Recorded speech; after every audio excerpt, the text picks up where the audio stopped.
Jaya Radha Madhava Kunja Bihari Gopi Janavallabha Girivaradhari Gopi Janavallabha Girivaradhari Yashodanandana Vajajana Ranjana Yasodanandana Vajajana Ranjana Yamunatira Vanachari Yamunatira Vanachari Jayorada Madhava Kunja Bihari Jayorada Madhava Kunja Bihari Gopi Janna Vallabha Girivaradhari Yasodanandana Vajjana Ranjana Yamunatira Vanachari Jayadara Madhava Kunja Bihari. Shiva Prabhupada ki jai. Om Namo Bhagavate Vasudevaya. Om Namo Bhagavate Vasudevaya. Om Namo Bhagavate Vasudevaya. Om Agyantamadam Dasha Jananjana Shalakaya. Chakshurumanitam Jena Tasmai Shri Gurave Namaha. Nama Om Vishnu Padaya Krishna Kristaya Bhutale Srimate Bhaktivedanta Swaminiti Namane Namaste Saraswati Deve Gauravani Pacharane Nivase Shasunyabhari Paschatya Desha Tarane Jaya Shri Krishna Chaitanya Prabhu Nityananda Shri Advaita Gadadhar Shivasari Gaura Bhaktivinoda Hare Krishna Krishna Krishna Hare Hare Hare Rama Rama Rama Hare Hare.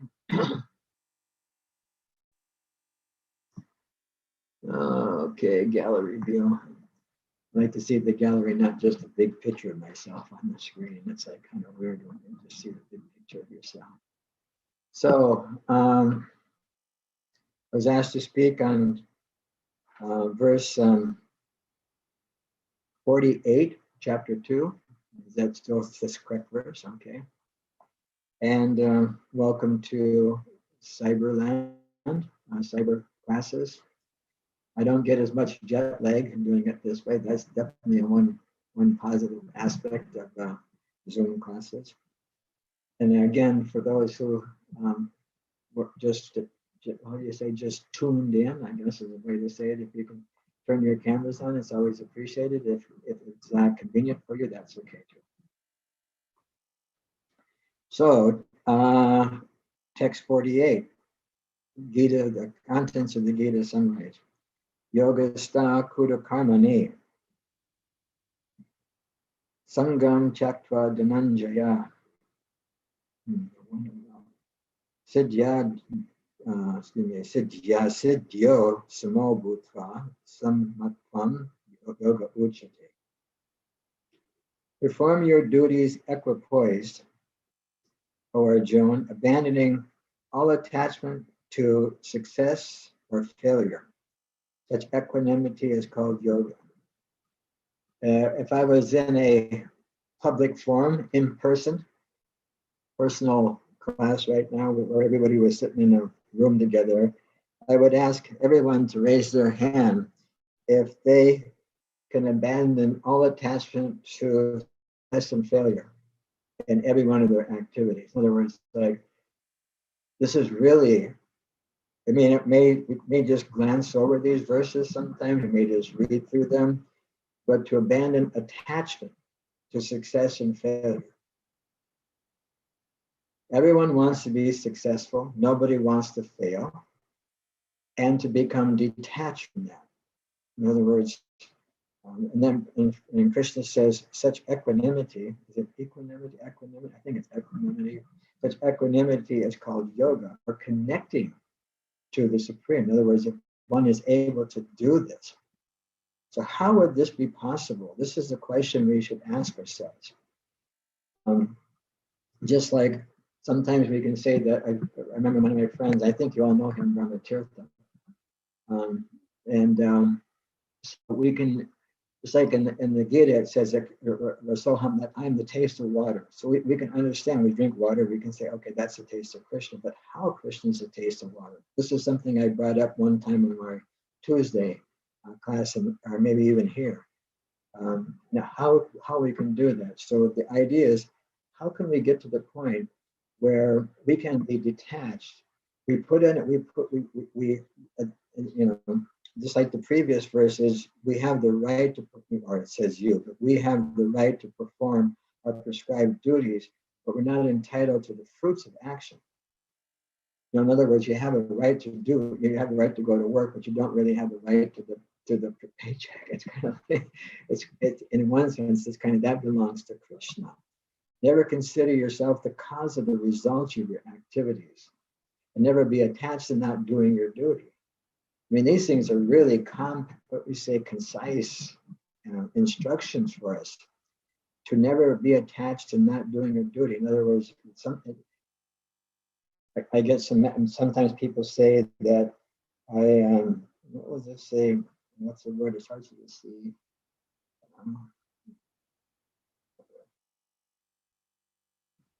Sometimes I just forget words. Anyway, the person was saying that I feel lazy. I feel like I'm not fulfilling my commitment. I feel like, in other words, I'm not doing the best I could possibly do at every moment and stuff like that. And so to not be attached, in other words, to put out as much as we can, yet be detached from it, and not being attached, because if there's nothing, if we don't have the right to the fruit, and the tendency is, why should I do this? If I'm not going, if there's no gain in it for me, then why should I engage in this activity? This is one of the things. So we'll read through the purport. Do we have any volunteers to read the first? Sometimes we do this, we ask for volunteers to read. We have some school teachers here, so maybe we can engage our school teachers if they're not correcting papers. Okay, I guess they're grading papers. Okay, I think Rupa Manjari is at school. It looks like the school building. No, Marge, I'm in my backyard. Oh, nice. Do you want to read the paragraph? Sure. Sure, nice. Krishna tells Arjuna that he should act in yoga. And what is that yoga? Yoga means to concentrate the mind upon the Supreme by controlling the ever-disturbing senses. And who is the Supreme? The Supreme is the Lord. And because he himself is telling Arjuna to fight, Arjuna has nothing to do with the results of the fight. Gain or victory are Krishna's concern. Arjuna is simply advised to act according to the dictation of Krishna. The following of Krishna's dictation is real yoga, and this is practiced in the process called Krishna consciousness. By Krishna consciousness, only can one give up the sense of proprietorship. One has to become the servant of Krishna, or the servant of Krishna. That is the right way to discharge duty in Krishna consciousness, which alone can help one to act in yoga. You see how, yeah, the first paragraph, I mean, I guess we could read the whole, let's just skip it to that one paragraph, because it's really like a concise thing. Like Srila Prabhupada really broke it down well. Wasn't it? You didn't see how in other words, he kind of like unpacked the last couple of verses. Krishna tells you should act in yoga. In other words, what does that mean? Such equanimity is called yoga. So what does it mean? Krishna is telling him to abandon attachment to success and failure. And this will give you connection. Yoga means to concentrate the mind on the Supreme by controlling the ever-disturbing senses. Our senses are going to demand, satisfaction. They're going to demand, they want to be successful in their attempts for, what would you say, how would you say it, securing or gaining access to the sense object. Actually, we've discussed this before, that in the third chapter, the end of the third chapter, very interesting, because we find out in that section of the Gita that the sense objects are stronger than the senses. This is something that takes a while to understand. In other words, and I've given the example, if you're walking, you were on 22nd Avenue, you walk by a pizzeria, immediately you smell the pizzeria, and even the saliva starts forming in the mouth, and you smell it, and you just want to have some pizza, right? And so that even that pizza, which one of my friends says, just eating the designation. Pizza is just like eating a designation. It's just some white bread with some cheap tomato sauce and a couple of olives and some cheese on it. But because you give it an identity, pizza. And even my dear friend, His Holiness Gwyneth Grimarch, had like 25 offenses for honoring pizza. You can't do so many different things. Raja, is that your name? Your microphone is on. And Gail, your microphone is on, just in case you'd like to know. And so to overcome the actions of the senses, the ever disturbing.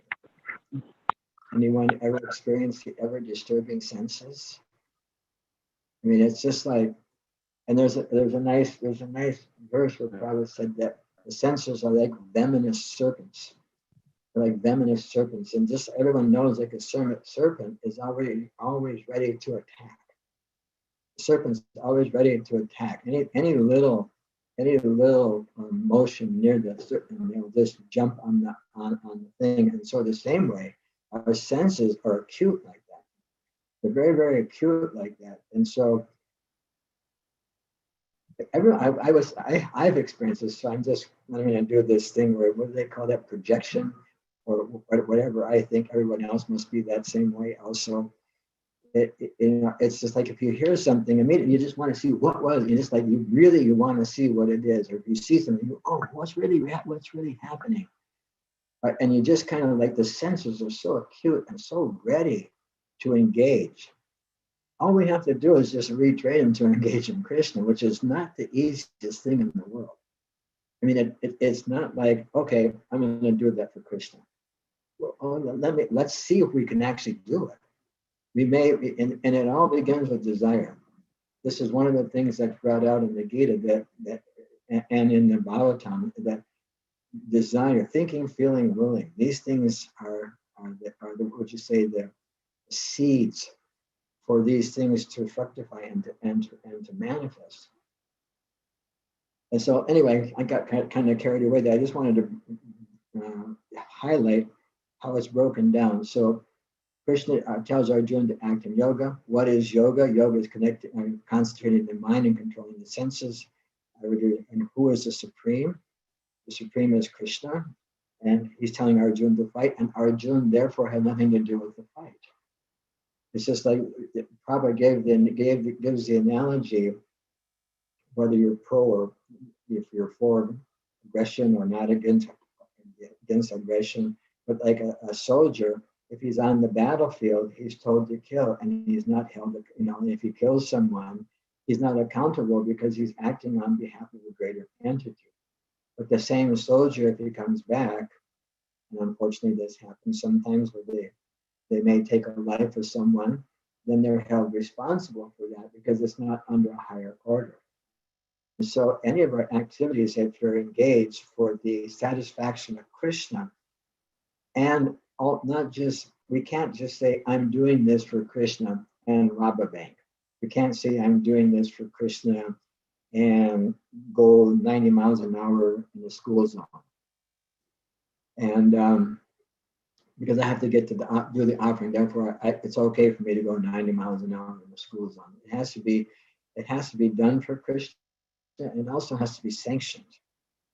Without it being sanctioned, and so without Krishna here, like he was in the case of Arjuna, we have to go through the disciplic succession. We have to go through the teachings to understand what is to be done and what is not to be done. This is one of the things that's brought up in the Gita in the 18th chapter, that those in the mode of passion, they don't know what is to be done. What to speak of the mode, they have no idea. Religion is irreligion, irreligion is religion. It's just all mixed up in these different modes of nature. So we really want to go through this. And so Arjuna has nothing, all he has to do is work for Krishna, and following the dictation of Krishna is real yoga. And that means real detachment, not being attached to our success or failure. And that's what Arjuna told Krishna, just like go out and fight and don't worry. The result is up to me. It's not for you. Anyone else? I usually ask for takeaways from other people first, but I really enjoy how Prabhupada like systematically broke that apart for our what do you call it? We call it unpacking. We kind of unpacked it for ourselves. Anyone have a reflection on this verse or this section of the purport? Please raise your hand or unmute yourself. My dear Guru Maharaj. Yes. Something that resonates with me is something that I'm trying to work on, especially this summer. That sentence that says, by Krishna consciousness only can one give up the sense of proprietorship. One has to become the servant of Krishna, or the servant of Krishna. That is the right way. So that kind of resonated with me, because that's something that I'm trying to work on, being the servant of Krishna, in order to discharge duty in Krishna consciousness. So that sentence right there is just kind of resonated with me, which alone can help one to act in yoga. Yeah. Very interesting. Very good point, isn't it? Become the servant of the servant. Let's describe that. Krishna's, it's like it's one who serves Krishna directly. Krishna is more pleased with those who serve, those who serve, those who serve. In other words, das, anu, anu. As far, and we can assist that way. And the nice thing about that is that one of the things I like to just bring up, and that cures, what's one of the cures for envy? Serving Vaishnavas cures envy. And one of the things that we were discussing recently, someplace, where was I? Is that envy is one of the things that, Prabhupada said, if you have difficulty with a devotee, serve that devotee. If you have issue, try to serve, try to put yourself in a position where that you can learn that communication can come through. And envy is one of those things we could do a whole class sometime on just envy. We had a little somebody. Are you keeping up with the? Oh, I see. The chat is the verse. It's a very good point. To act in yoga is to become the servant of Krishna. Become a servant of the holy name. Very, very nice. If we see, that's one of the things that His Holiness Sachinanda Maharaj brought up, and that is becoming the servant of Nam-Prabhu, becoming the servant of the holy name. And just like we always say, chant attention. So attention means to attend to. Just like if I go to Bhumi's place and they'll offer me a place to sit, or they'll offer me a glass of water or something like that. And we'll attend to our guests. So we're inviting Krishna into our heart through the chanting of the holy name, and we attend to Krishna. And we do so with a certain amount of intention. In other words, how we want to make sure everything is in proper order when we're inviting the Lord into the heart. And it's described that we want to make sure it's nice and clean. Krishna likes things nice and clean. And so we want to make sure that the heart is being cleansed and the intention is proper and our attention is proper. I remember I gave class here in Dallas one time with His Holiness Rtadhvaja Swami, and someone was asked how we can improve our quality of japa. And this was even before I went to the Sachinanda Maharaj retreat. And I said, we chant with intention for attention. We chant with intention and attention, and then we get retention. It kind of works out in English, because the words kind of sound the same. In other words, we hear, we have an intention. It's like we make a sankalpa. Sankalpa means determined statement for how we're going to chant today, when we're chanting. You know, what the atmosphere, make sure the atmosphere, I mean, to the best of our ability, is conducive for us to chant. And for me, it's like turn off, close my computer, put my phone on silent, so that it only, they call that emergency ring, so that if somebody really needs to get you, they call 3 times repeatedly, then it will go through. And so that I don't have another, I call the cell phone and the computer like what do you call that? An auxiliary hard drive for the mind. The mind is already there giving us enough trouble. What to speak if you got one of these, like it's like an auxiliary. Is it auxiliary what you call it? Separated hard drive for the computer, and it just adds to our complication of our service to the holy name. So our proper intention, making our sankalpa, making our determined statement, I'll chant for 30 minutes, I'll chant for 45 minutes, I'll do like this, and then chant with attention, service to the holy name, and then hopefully the retention, which is smarna. What is it? Hearing, chanting, remembering. That's smarna. And I see it just comes up abi. Is that what it's supposed to say? You have your hand up? Yeah. I don't know if this is the right time for me to ask a question, or I should wait until. Anytime. Okay. I was just curious to learn more on what Varnas Dharma. Varnashrama Dharma. Like I guess I know what Varnas are. Like Varnas, I guess, are maybe back in the day you had a caste system of Brahmins, Kshatriya, and Vaishnava and Shudra. But specifically, I don't know if you could shed some light on within the Vishnu Purana what it says about, like, what exactly is this and how does it relate to this verse? Okay, so I'm not a Vishnu Purana expert. I read Bhagavad Purana. So that's the next part of the sentence. That's the next purpose, next paragraph in the purport. Maybe I'll just read that so people can understand what we're discussing here. So Arjuna is a Kshatriya, and as such, he is participating in the Varnashram Dharma institution.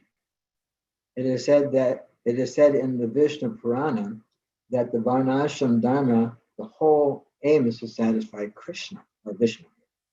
No one should satisfy himself, as is the role in the material world, but one should satisfy Krishna. Just remind me, somebody here remind me of water. To satisfy Krishna is like watering the root of a tree. So unless one satisfies Krishna, one cannot correctly observe the principles of Varnashram Dharma. Indirectly, Arjuna was advised to act as Krishna told him. So how this is all connected is, it's going to get interesting here, and I brought this up so many times. Varna and ashram is already that it always exists. It's not that it was in Vedic culture, they had Varna and ashram, and now nobody has a nature. Everyone has a nature now. So Varna means according to one's nature. And so if one's nature is academic or intellectual, or philosophical, they may be considered a Brahmin. They're educators are generally considered Brahmins. Administrators, army, people that like to protect people, are Kshatriyas. People that are competent to manage their own business, or do their own, commerce. They're Vaishyas. And people that aren't able to do any of those other things, they assist others according to the nature that they like to assist. Someone may want to be an assistant to a professor, or a secretary to a professor, or someone may want to be administered to a government leader, or someone may want to be a sales representative for a company or something like that. There's different things that they can do.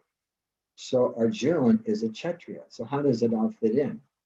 So Arjuna is Krishna is telling Arjuna, you perform your duty. Your duty as a Kshatriya is to protect. The duty of a Kshatriya is to be a warrior. In this case, he was a warrior. He was in the military. And so to be cowardice and to not fight when you're instructed is not the proper duty. It's not being, you should be equipoised. And such equanimity is called yoga. So in other words, being detached from success or failure. You just do your duty and you fight. And don't be attached to the result. Do your very, very best, but don't be attached to the result. This is one of the things we were fortunate to have because we went out on book distribution for many years in a row. In fact, the other day I distributed a couple of books. It was really fun. And I met a couple of straight edge kids. And they all knew Raghunath and 108 and Shelter. And so they found that I traveled them for 2 summers. And so immediately the kid took a couple of books. And so when we were out in Sankirtan, if you're distributing books, you can't be attached to the result. As soon as you're attached to the result, Krishna, it seems like, not always, but it seems like Krishna will make it more difficult for you to achieve that result, especially if you're doing it just to get your name on the Sankirtan newsletter like I did back in the 70s. I mean, I was really attached to having my name on the Sankirtan newsletter because I knew Prabhupada read that letter every week. And I thought, man, I gotta make it on there. And I was competing with these ladies from Chicago that I don't know how they were distributing so many books. I mean, it's inconceivable. And I know those ladies now. We're all getting there. And so without attachment. So getting back to Abhi, am I saying your name properly? Abhi? Yeah, it's actually short for Abhishek. So maybe you might be familiar with the name. I have another friend whose name is Abhishek. Okay, right.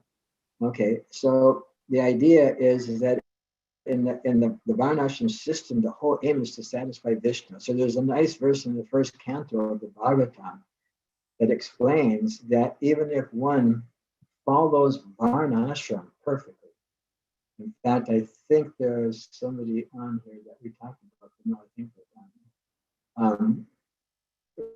If you practice Varna and Ashram, in other words, you're a Paka Brahma, or you're a perfect Kshatriya, you're a perfect Vaishya, you're a perfect Asura, and you do that perfectly, but you don't gain Krishna, it has no value.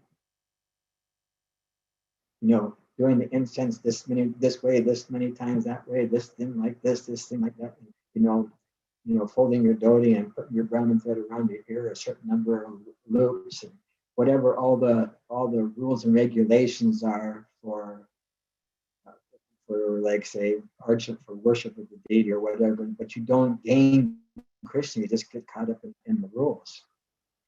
Then what happens is that you don't satisfy Krishna. So the goal is to satisfy Krishna. In other words, the rules and regulations are there to satisfy Krishna. There's a nice verse by Rupa Goswami.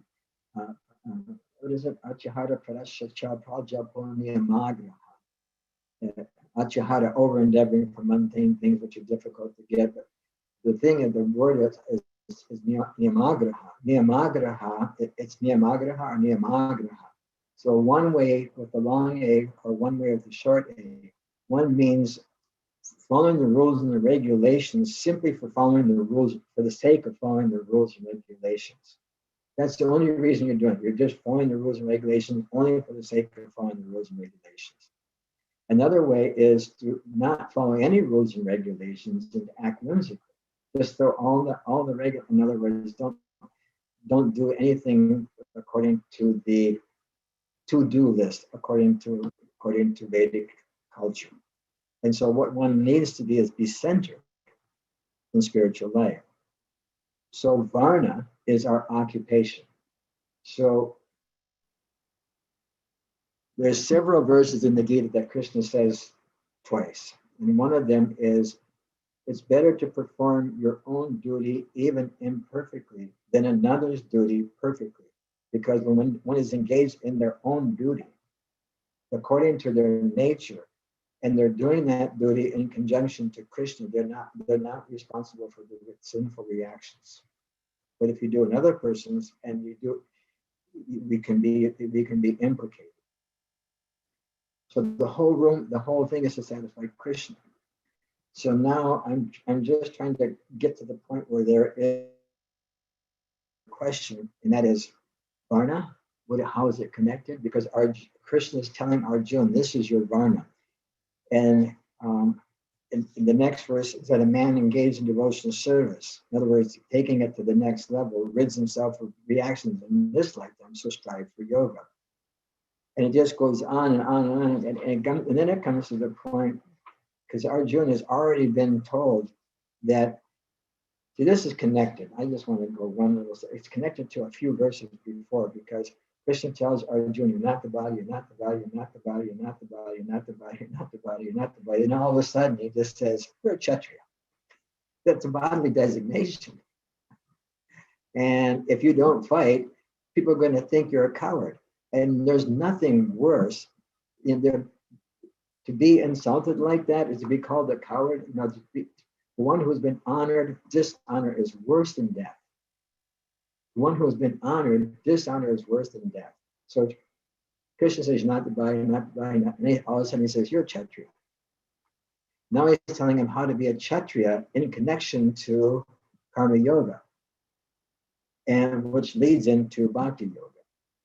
So you want to maybe restate your question so I don't get too off track here, make sure I don't fully understand and answer it, because we kind of went through No, in fact, I think as you were speaking, I had another question. So if you don't mind, I just wanted to ask that. Yeah, as long as it's okay by the what do you call it, the host. I'm a servant. Servant of the servant of the servant of the servant.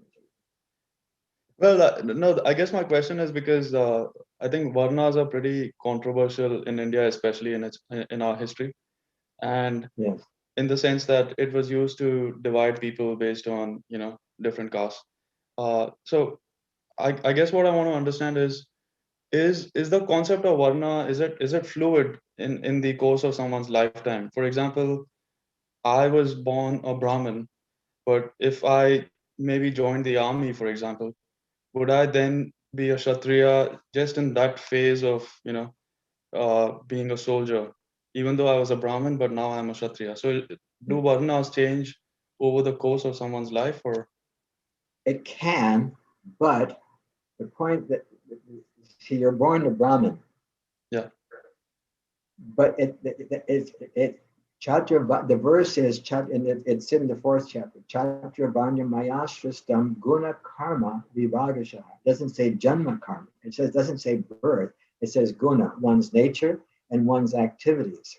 Mm-hmm. So you may be born in a Brahmin family, just like I may be a son born in a judge's family. It doesn't mean I'm a judge. It means I have to have all the qualifications of a judge to be considered a judge. This is the example Srila Prabhupada gave.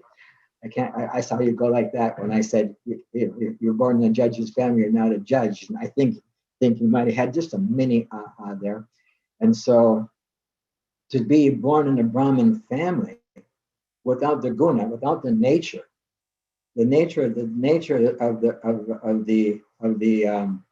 of the Brahmins is given in, like, I think it's verse 41, 42. 42. It's sama, peacefulness, dhamma, self-control, tapa, austerity, saucham, purity, santa, tolerance, honesty, seeped in knowledge. So these are the peacefulness, self-control, austerity, purity, tolerance, honesty, knowledge, wisdom, righteousness, religiousness. These are the qualities by which the Brahmins were. Heroism, power, determination, resourcefulness, courage in battle, generosity, leadership are the qualities of a Kshatriya. So you may have the qualities of a Kshatriya now. You may have been born in a family of Brahmins, and so the tendency may be to be inclined towards the medical work, but your nature may be different. Your nature may be different. And one who is it's like being a Brahmin, but not being a Brahmin. So this is what the problem with the caste system was. The caste system was when the Brahmins decided that it's by our birth, not by our nature, that we call ourselves the top rung of society, and then we look down on the other people. See, it's like the example that we give sometimes, and that is, say for example, I got a PhD in quantum physics. I'm a really intellectual mathematician. I mean, I just know all these things. If I walk into, say, Rajabhumi's or Sri Rupa, I think Sri Rupa teaches high school, but Rajabhumi teaches younger kids. If I walk into a pre-K, a kindergarten class or a first grade class, and I see a student, like the teacher putting one apple up and go, okay, Maharaj, there's one apple here, there's one apple here. How many apples do we have, Maharaj? And I say, you have 2 apples. If I'm a quantum, say for example, I see a child doing that, I don't think, low class kid doesn't know algebra, doesn't know trigonometry, doesn't know physics, doesn't know. No, I think, great, the kid's learning. I don't think poorly of the person. I think, and whatever level of aptitude or whatever level of understanding that person has inherent with them, they'll come to that level, and that's what they'll be. So that's the same thing with the true Brahmin. Is a true Brahmin sees the true equality of all living entities. This will be in the 5th chapter. True equality of all living entities, whether it's a Brahmin, a cow, an elephant, a dog eater. He sees the Supreme Soul present within each and every one of them, and assists each and every one, especially in the human form. Like Brahmins are meant to assist, to give that much knowledge which they can, to which the person can comprehend. And when they got this lording it over, and they changed the word from guna, nature, to janma, by birth, that's when it fell apart. Very, very unfortunate, because you're pigeonholed. They're, especially in a country like it, you can't get pigeonholed, and you're not allowed to. What do they call it in America? Upward mobility. Am I saying that right? Upward mobility. Your upward mobility is stifled, right? It's stifled. But and they dwe. How do you say unqualified? I'm losing the word. Unqualified Brahmin. Dvija Brahmin. Anyway, in other words, they call themselves Brahmins, but they're unqualified. Prabhupada even said that when he came to America, he said that they had a draft board, which I have a draft number, by the way, and I can explain the draft to you sometime. But I got a good number, 277. There was no chance I was going to have to go and shoot and kill people. I'm not against it, they're mean. But the point is, it's like, if Prabhupada would say that they're drafting people who aren't warriors to fight wars. These people, they're not, their nature isn't to do that. And they're being forced to be something that they're not. And Prabhupada, he said, this is not proper. This is not proper to try to be forced into something that we're not. And so, Ajay. So this is one of the things that I wanted to bring up, and we can. Hi, namaskar. I can't see you. You got an A so far, so. Just let me start my video.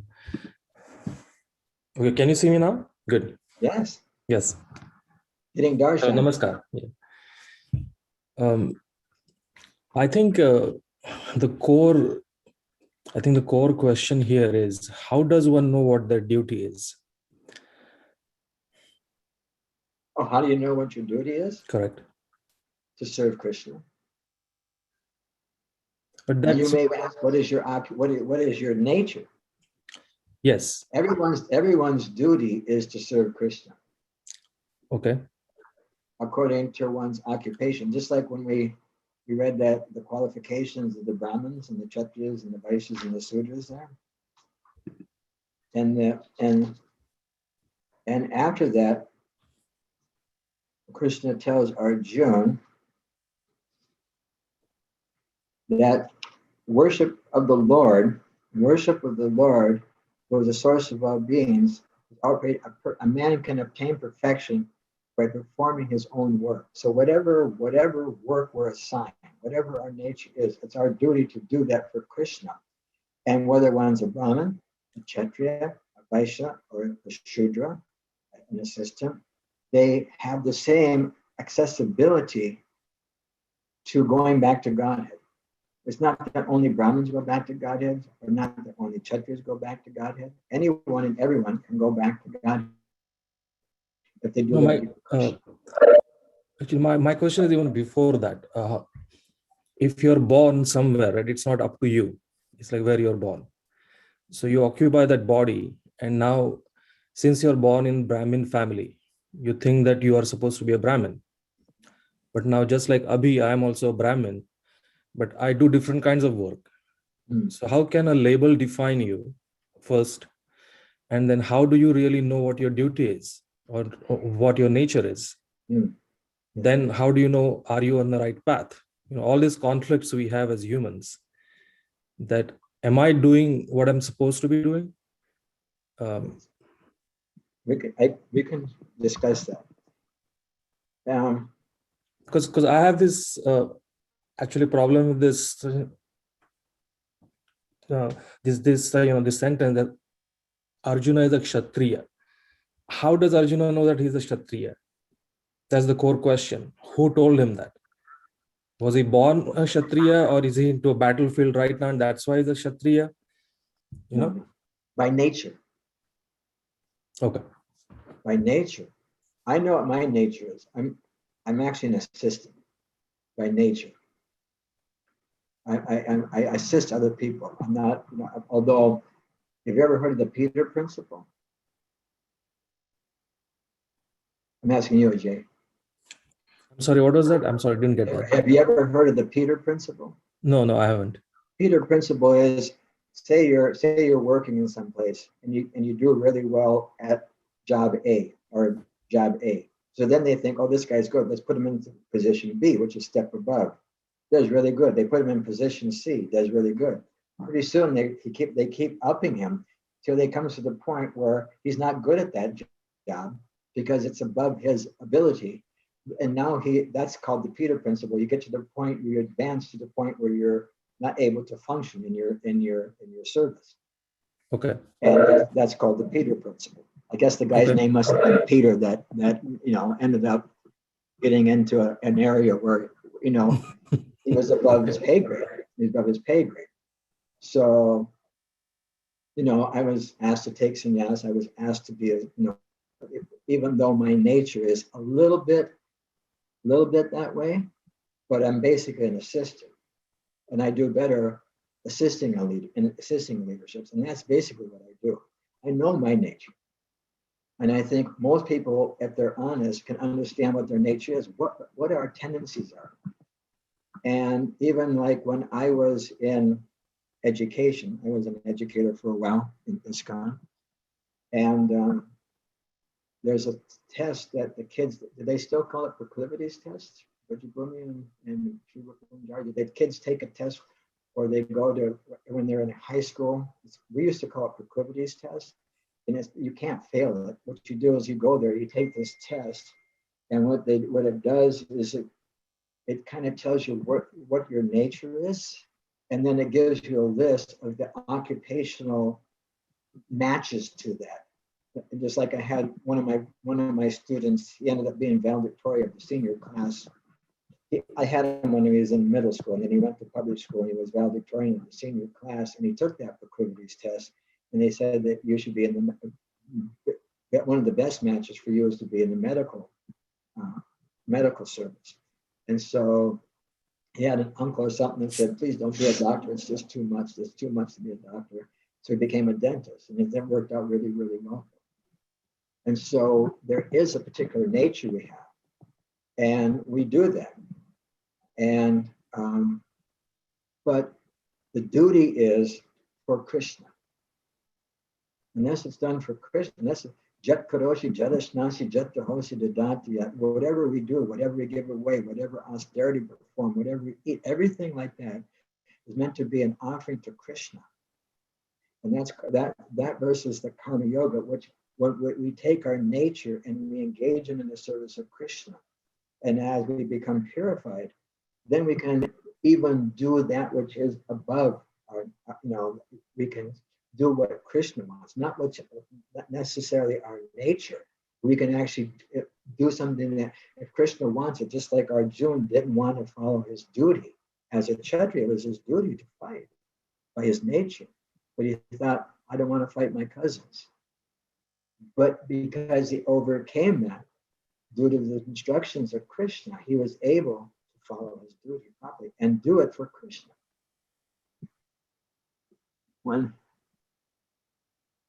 Seniors take the test, administration by counseling in order to help students decide. Yeah, so Rajabuni put that thing up there for counseling. Does that answer your question, Jay? Because there's a hand up here, Christina McGee, and I don't know if that's her. So, Sure. Yeah, I mean, people, I understand my nature. I mean, not 100%. My guna karma, my actions, I try to keep them in line with Krishna's for Krishna. And my nature is to help. And my nature is also to teach. My nature is also to teach, and it's also to talk. I was just talking to somebody. Just that my nature is to talk. The gift of gab, right? But I was just talking to one of the devotees here, and I was just giving class, and he said, "What verse?" I said, 248, and he goes, and I said, "I don't prepare." And he goes, "If I prepare, I get lost in the preparation. I'll have like 3 or 4 or 5 things that I want to talk about, and by the time I get done with one, because I'm a talker, I'm not a teacher like that. I'll get lost. And by the time I look at number 2, I just say, I'm so far from this. I forget the list, forget the things I want to cover. And so I know my nature, and I know how my activities are meant to be dovetailed for Krishna. And I feel everybody, if they take a moment, they can find that. They can find that nature within themselves, and then just utilize that for Krishna. And if we do that, we can go to Krishna. It doesn't matter, And Prabhupada would say that, like a true Brahmin, he never works for anybody. He only works for himself. He's an educator. A true Brahmin, they don't take those assisting jobs. They're meant to be educators in that sense. But now that in today's world, some of the most brilliant people end up being assistants by the nature of the structure of the world. Now, I'd like to get back to one of the things that you said too. One of the points you brought up. I can't do it. I'll go to Christine, and if I remember that point, I'll jump on it.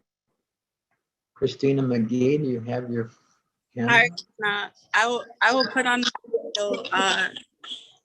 I just don't know if I could keep it on because my daughter is all over the place. Look at those cheeks. Look at those cheeks.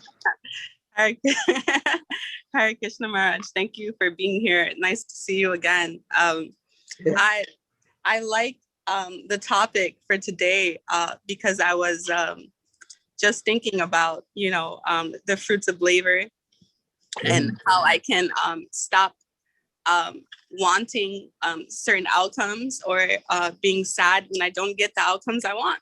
And, I started thinking about, the whole process of equanimity and how, when we're trying not to, I don't even think it's possible, but when you're trying not to attach yourself to the results or the success or the failures, I feel like when I try to do that, it's like desensitizes me. And then it's like hard to like connect with people when so what is that desensitization? how does that desensitization, did I say the word right? Is that actually a word? How does that desensitization look? How does that look for you?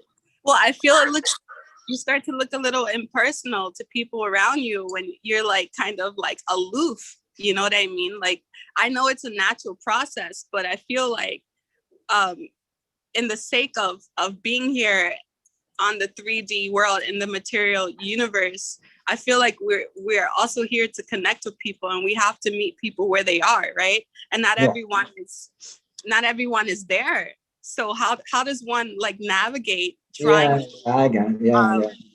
This is my struggle, and there was a time in my life in the Krishna consciousness path,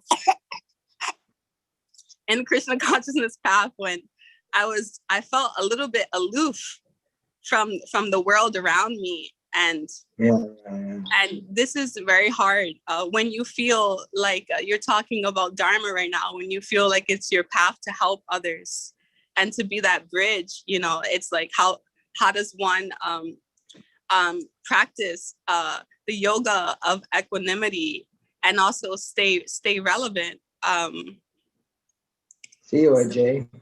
I'm curious to hear what you have to say about this. Yeah. It's a very, very interesting point. Very, very complex question, actually, when you really unpack it. But the thing is that desensitization, is that a word? We have a lawyer here. Is that desensitization? Is that a word? I'll take a look, Maharaj, while you're talking. What's that? I'll look it up. See what I was actually, when she said it, I grabbed my phone for a second and said, no, I'm not gonna type that in. Well, I think I said desensitized, but yeah. I mean, if that's a word, then maybe desensitized. Yeah, desensitization, or whatever. But we're having fun now, right? I like to make things, interesting that way. But see, the thing that I'm hearing is that I'm unattached to the results, and therefore I'm desensitized from the what would you say, the eagerness to perform to my best ability, and not showing any emotion. That's not what it's saying. It's not saying that you become emotionless. If you have a set of Bhagavatams, look up Canto 1, Chapter 8, verse 42, and all these Krishna and Kunti tells our Krishna that to Madhupati, let my mind just go to you like the Ganges flows. And, there we go. In psychology, desensitization is a treatment.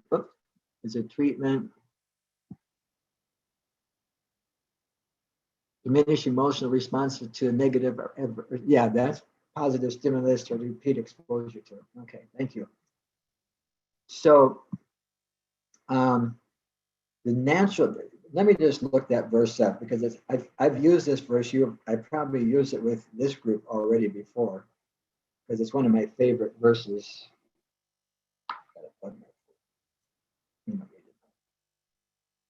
So, do you trust your computer or no?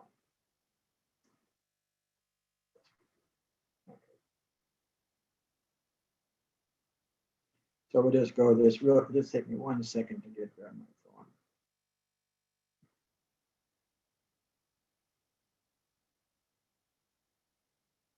So look, Queen Kunti prays. Oh, have I given this verse here in this class before?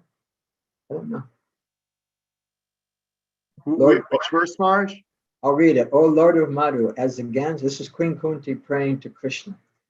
O Lord of Madhu, as the Ganges forever flows to the sea without hindrance, let my attraction be constantly drawn to you without being diverted to anyone else. So it's just totally 100% Krishna, Krishna, Krishna. So Prabhupada explains, the perfection of pure devotional service is attained when all attention is diverted. All attention is diverted towards the transcendental loving service of the Lord. Basically paraphrasing the verse.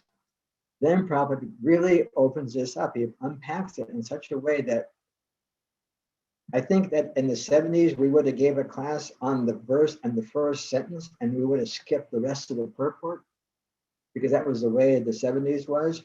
But when you read the next of it, so not diverting, attention is diverted towards the transcendental loving service of the Lord. Just that's it, nothing else. Then Prabhupada says, to cut off the tie of all other affections does not mean complete negation of the finer elements like affection for someone else. We're not desensitized to affection for, just like when your daughter came on. I mean, immediately I just was so happy to see that little girl. I mean, she's beautiful. And so it doesn't. It's so we don't want to desensitize ourselves to cut off the ties of other affections, like complete negation of the finer elements of life, like affection for someone else. It's not that you're not supposed to have affection for your daughter. Prabhupada said this is not possible.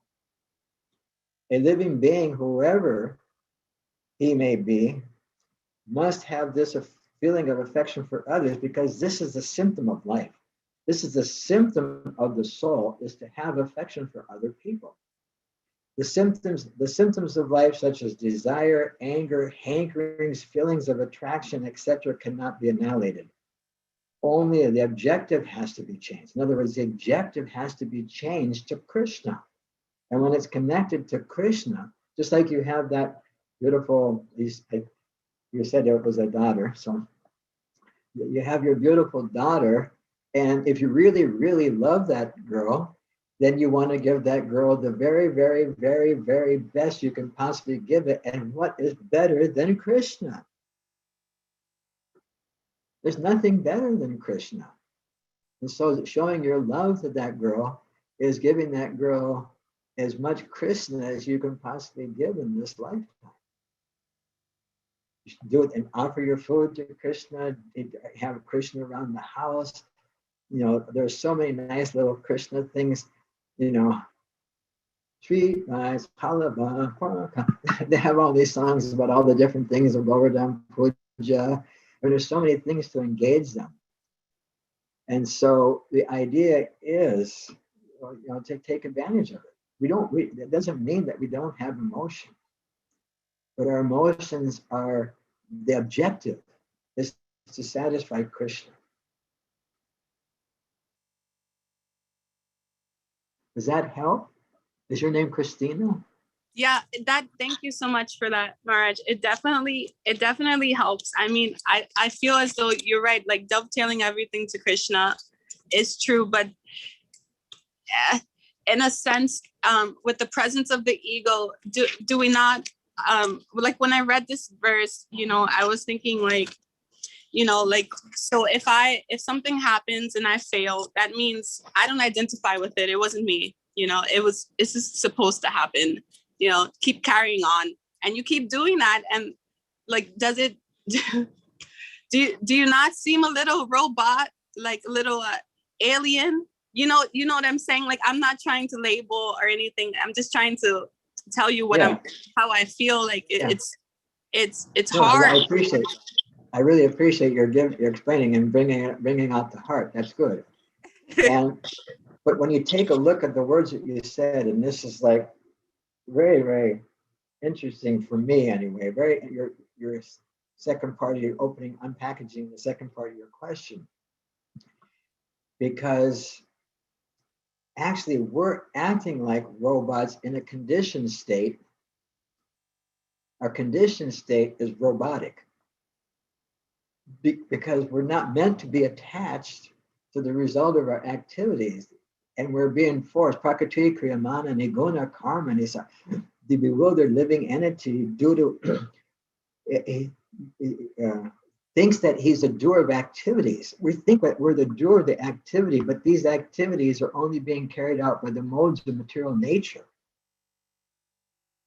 In other words, the modes of material. In other words, we think that I want the red car, but I only got the blue car. Oh man, I'm sorry, but that's the modes of nature telling you that you like red cars, you don't like blue cars, and because you didn't have enough money for the red car, you only got the blue car, and therefore you're disappointed, and so much emo and stuff like that. And what happens is that's robotic. because that's the modes of material nature. Robotic in the sense that it's like a puppeteer moving you to make you act in a particular way. Whereas if one has the sensitivity of heart to have the empathy and the compassion in the heart and the gratitude of the heart to see that Krishna is giving me an understanding where I'm able to see how the modes of material nature are working and are controlling me, I'm in such a great position that even if it doesn't turn out the way I want it to turn out, and even in my devotional service, there are many things that Prabhupada attempted that didn't work. I'll give an example. In God We Trust political party, he wanted this in God We Trust political party, and it just became a little bit, not working. So he stopped it. Just like, what was the other one? They had this drama, it was like the road show. They had guitars and all that kind of stuff, and it just got a little bit off kilt, and Prabhupada, suspended it. And so but you make the effort, and if the result isn't favorable for our Krishna consciousness, just like one of the things that I was a musician in high school and college, and rock and roll all the way, whatever. And so when I joined the movement, somebody found out that I could play, and they asked me if I would do something at the Sunday feast. And so I said, oh, okay. And so then at the end of the kirtan, the guy that was leading it said, boogie woogie, boogie woogie, RT boogie. And I said, that's it. That's the last time I do this. I'm not going to be boogie woogie for Krishna. That was back in the 70s. I'm all for music people doing whatever instruments, but I don't need to be reminded of boogie woogie or whatever the guy. I don't need to have that in my life anymore. And because I knew it would be detrimental to my spiritual advancement at that time, because I was a very new devotee, very, very, very, very new. And I just said right away, I don't need to remember all those songs that I used to play. Still remember. Wish I could remember as many verses as I do words for songs. It makes a lot of sense, Maharaj. Thank you. Thank you. Isn't it? It's cool, isn't it? Yeah, because we don't, we think we're robots, but we're not robots. Maya's doing this. Yes. Hare Krishna. Maharaj, so what you said, your answers so far, like your answer to Christina, it makes total sense to me, and I fully get it and agree, of course. But I was wondering at the same time, I think you're sort of making the point, well, really, it's those who are identifying with the material nature, those who are not engaged in devotional service, they're the ones who tend to be engaged, acting like robots in the sense that they're not following their heart. Really, they're actually just following the dictates of their senses, which are controlled by the material nature. So I think that's such a great point. At the same time, I'm thinking that there's a mistake that I guess less experienced devotees can make, whether sometimes younger persons who become devotees who are very enthusiastic. Sometimes it's those persons, or I can think of when some of us moved into the ashram for the first few years, this mistake of in PDS, thinking that it's in support of being very strict in following rules and regulations of Krishna consciousness in order to be, more spiritually cognizant. In order to accomplish that, it would seem that some devotees or some of us have made the mistake or continue to make the mistake of being insensitive to, well, even our own feelings, but those of others. And so I was just wondering, so I think your point is most important. Say, well, if you think devotees could be insensitive, look at the non-devotees. But still, there is this issue with devotees that in the name of being transcendental, we could actually be, yeah. So I was wondering if you could speak on that, Mark, how that is, how to avoid it, why does it happen, that sort of thing. Give me the soapbox, I'll go on for hours. No. We call some of the rural coolies called PDS, pure devotee syndrome. Right.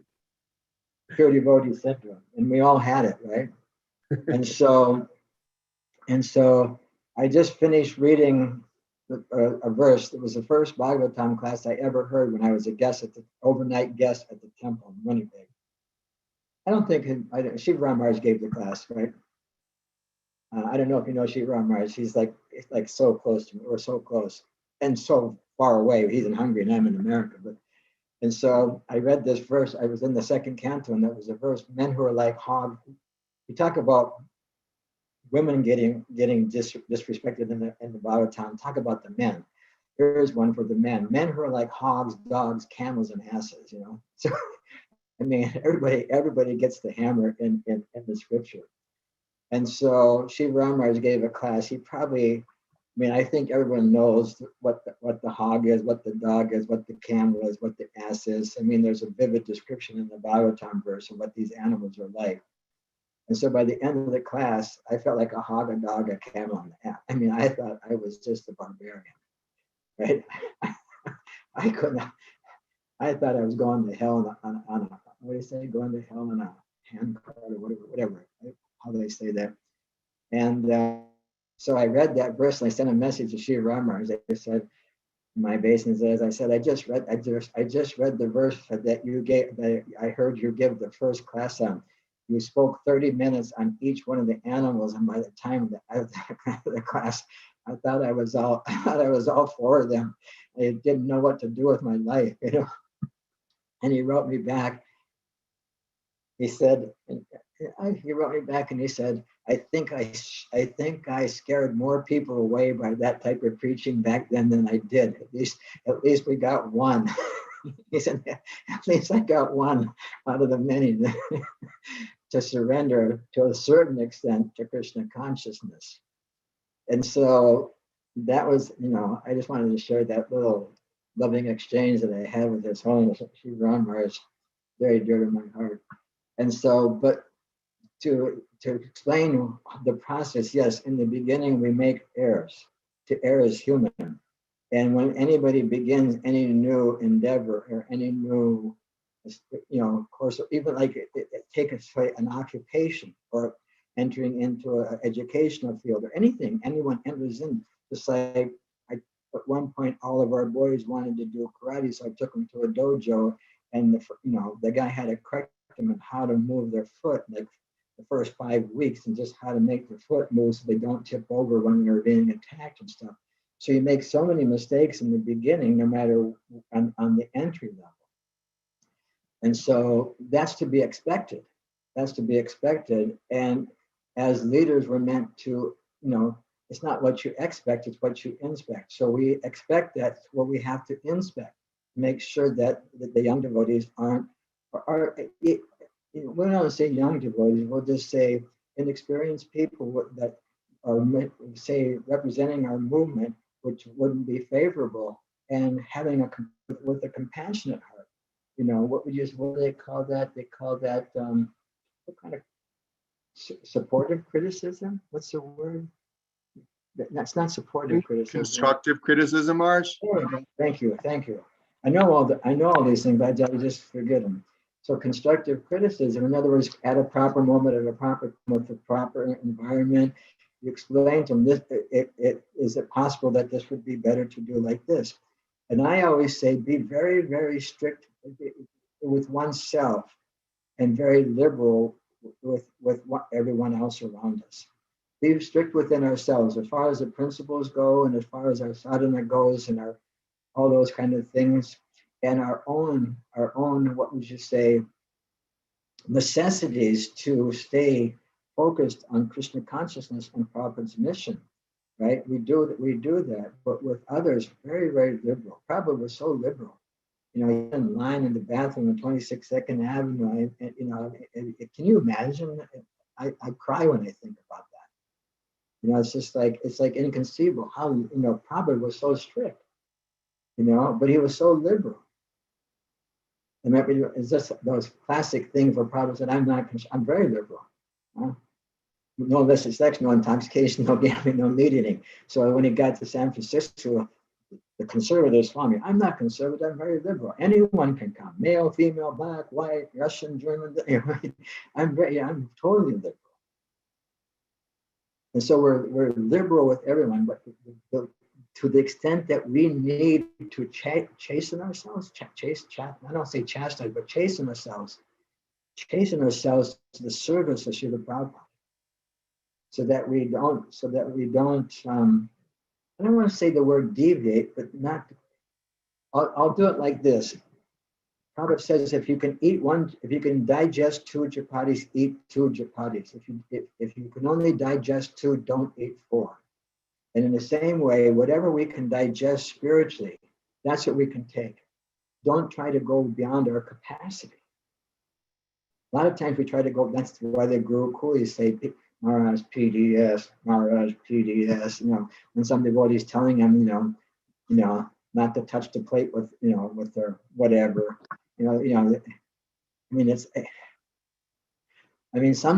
you go, Frederick Bhumi, is there a lecture on the cloud or whatever they call that, of me explaining the first 24 hours in the Hare Krishna movement online where I explain that? Is that lecture available where when I got to the temple at 2 o'clock in the morning, they woke me up at 3:30 for Mangal Arti, because everybody goes to Mangal Arti. I'm standing in line for one bathroom in the attic. The men lived in the attic of a house, right? With a built-in bathroom. And you're standing in line and somebody's in there. I said, dude, what is that? No, we didn't say dude, but hey man, what are you talking about? He's chanting Sanskrit. Those are on the website. Oh, okay. That's they said there when you gave that class. Yeah. So those are all on the website. I have a website? No. It's from Houston, because I remember you giving that lecture. Okay. I think it was on a Sunday lecture. Okay. And you know how they record them and keep them there. Okay, so anyway, I'm standing in line. This guy's talking the foreign language. I said, what are you doing? He said, I'm speaking Sanskrit. I said, what's Sanskrit, you know? And I go in the bathroom and, you know, brush my teeth, and I have to go number 2. So I go to sit down, and they don't have any lid on they have nothing on the toilet. I fall inside the toilet. I'm like literally stuck. My knees are in my chest. I'm stuck in the toilet. And I only slept about 45 minutes. I had to drive like 8 hours to get to the temple. And I'm thinking, what the hell did I fall in? I forget to put this. They don't have a thing here. They don't have the gasket. And then I do my business, and then I have to clean myself. And I say, hey, you're out of TP. Where's it? Do you have any TP? Yeah, he's down in the temple and chanting japa. I said, your toilet paper chants japa? No, we don't use it. We don't use toilet paper. I said, you guys are sick. I said, how do you clean yourself? They say, we use a loda. I said, what's a loda? They say it's the brass thing on the back of the toilet. I won't tell you what I said after that. I said, how do you clean yourself with the brass bowl? So I got an introduction. This is like as a guest. You know, this is the first time, you know, meeting devotees, I got trained up in how to use a loda. So, and the story continues to go on throughout the day. I mean, it was nonstop. So I told you, I remember one time I went to Hungary, probably about 10 or 15 years ago, and I told this story to Shiva Ram Maharaj. He was on the floor of the DRP. DRP, that's a Guru Kuli thing for dying roach position, where you're on the floor and you're just like, you know, the roach is like, you know, he can't get us. He's laughing so hard, he's gasping for air, right? He's gasping.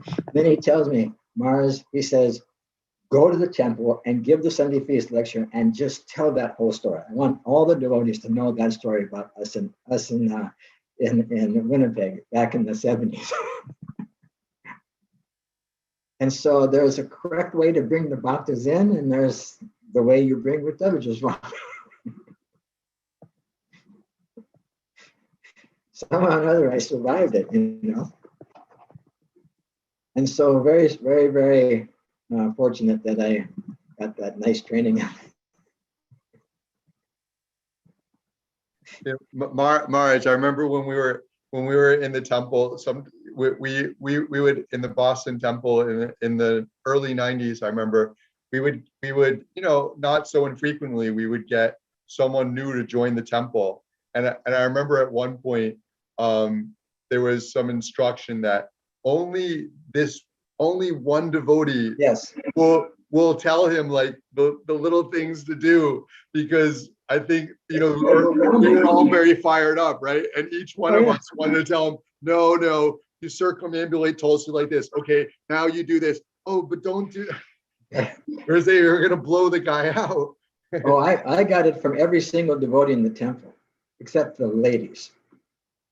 The ladies didn't instruct me.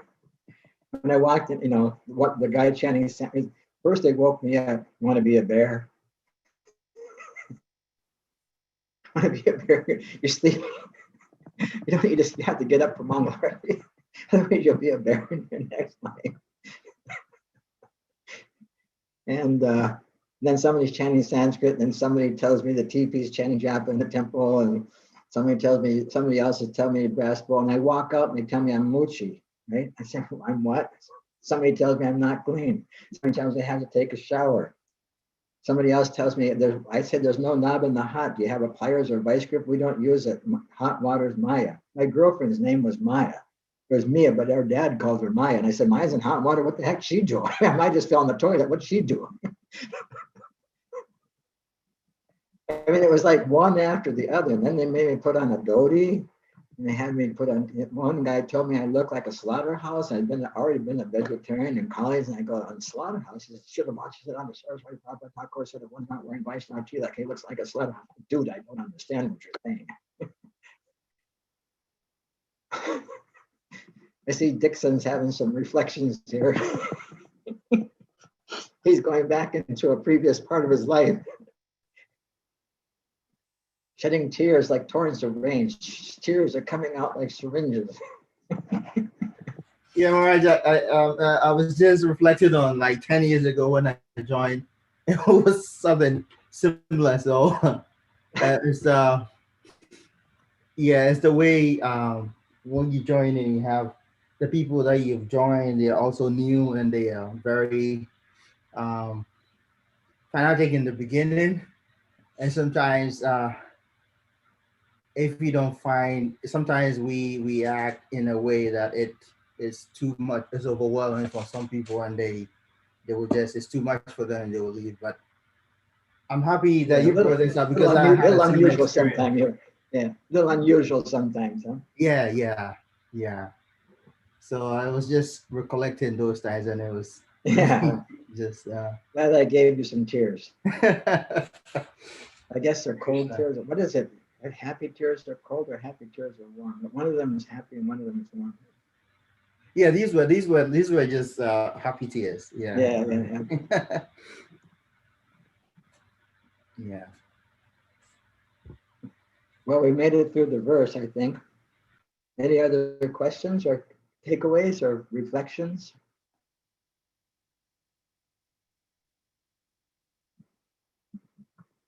Who is SD? I know who SDD is. Oh, I know. That's SDD. Is that Saki Sundari? I think.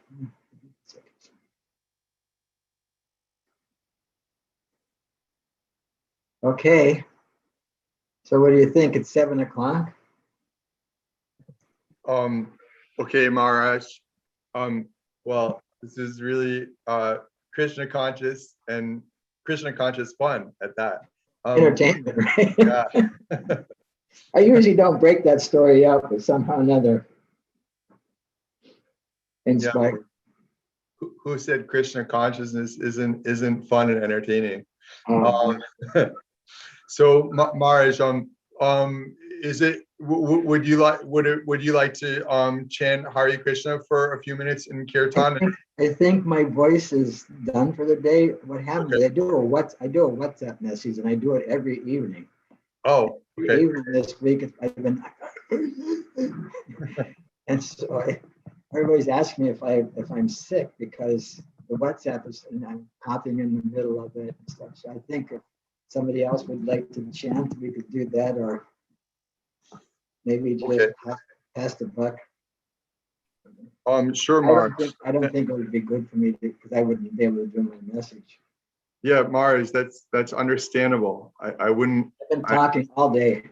I mean, yeah, I would hate to be the responsible for your voice being, you know, sore or hurt, or you're being unable to.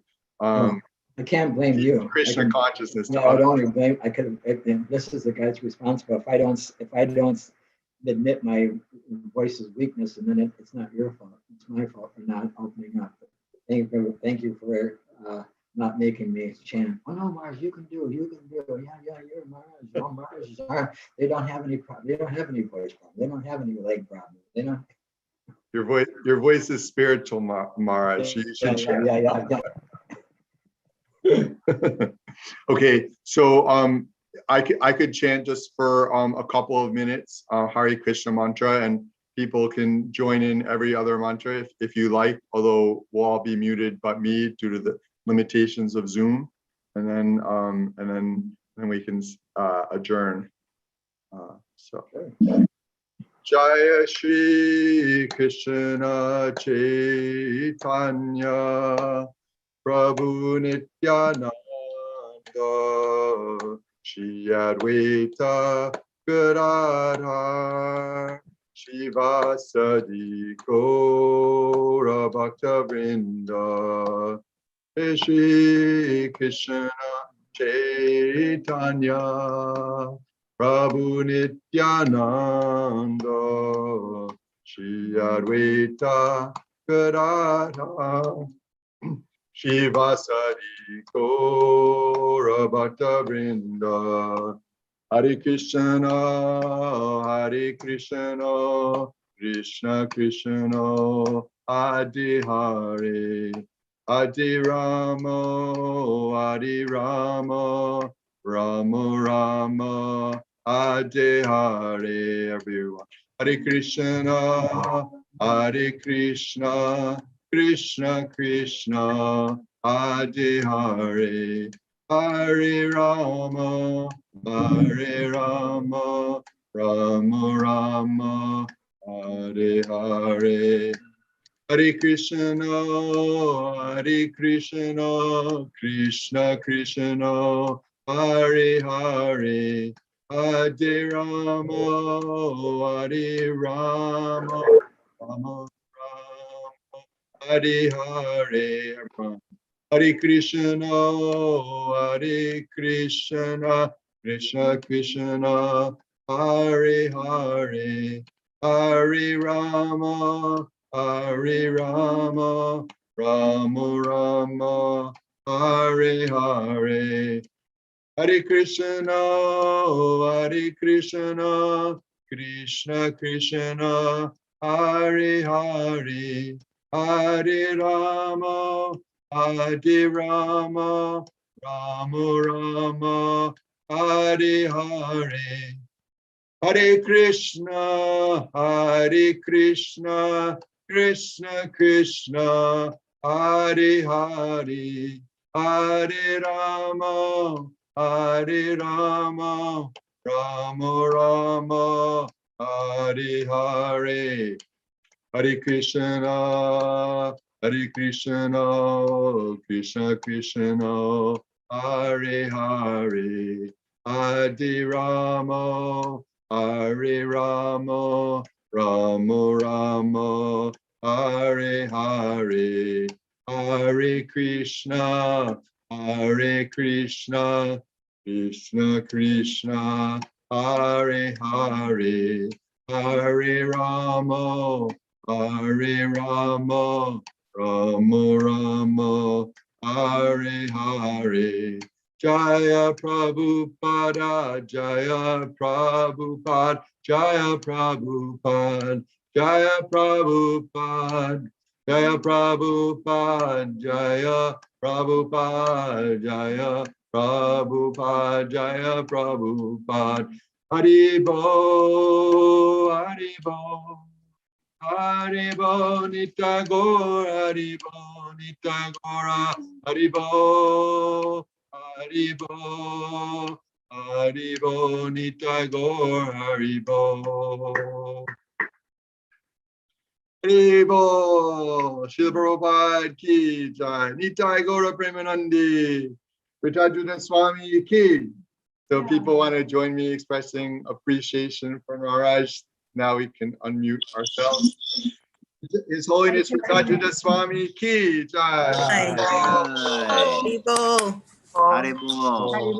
Come back to us. Thanks so much for your association this evening, Maharaj. Also, thanks for everyone who gave me and each other your association this evening, and some of you I haven't seen before, so it's my honor to get to meet you through the Zoom like this.